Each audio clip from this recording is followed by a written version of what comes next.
송재원 기자, 쿠팡 얘기 좀 해보겠습니다.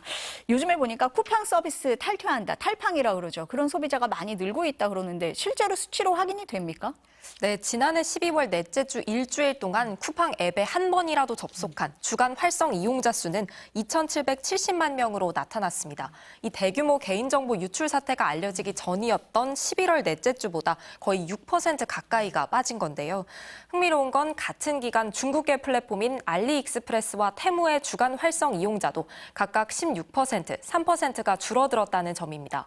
업계에서는 쿠팡 개인정보를 유출했던 피의자가 중국 국적의 전직 직원이라는 점이 알려지면서 중국계 쇼핑앱 전반에 대한 불신이 커진 거 아니냐 이런 분석이 나오는데요. 반면 우리나라 쇼핑 플랫폼인 네이버 플러스 스토어는 10%, 11번가는 1% 늘어나면서 반사이익을 얻었습니다. 쿠팡에서 탈퇴하는 고객이 있다. 그럼 다른 유통업계 입장에서는 기회가 생긴 거 아닌가? 이렇게 볼 수도 있을 것 같습니다. 어떤 전략들을 세우고 있습니까? 네, 우선 당일 배송, 또 1시간 배송, 당일 교환 이렇게 좀 빠른 배송에 초점을 맞추고 있는 것 같습니다. 한 대형마트 제가 가봤는데요. 소비자가 아니라 마트 직원이 직접 주문서를 보면서 물건을 고르고 배송하는 모습 볼 수 있었는데요. 오후 3시까지 주문하면 당일 배송, 빠르면 3시간 만에도 배송이 완료됐습니다. 또 다른 마트는 3km 거리까진 1시간 안에 물건을 배송해줍니다. 보통 회수와 검수를 거쳐야 해서 이틀 이상 시간이 걸리던 교환도 속도를 높이기는 마찬가지였는데요.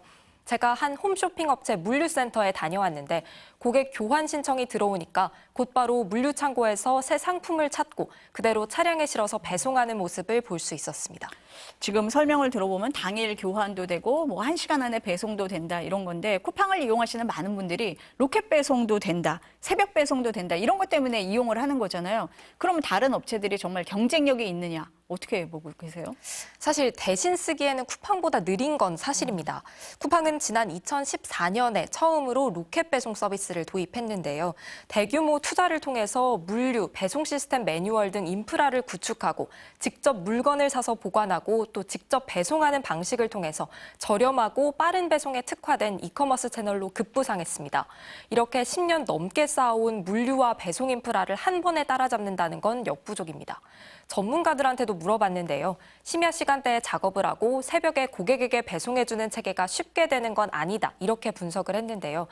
쿠팡 같은 배송 시스템을 위해선 물류의 흐름이나 인력 고용 등 추가적인 투자나 정비가 필요한 부분이 상당히 많다. 이렇게 지적을 했습니다.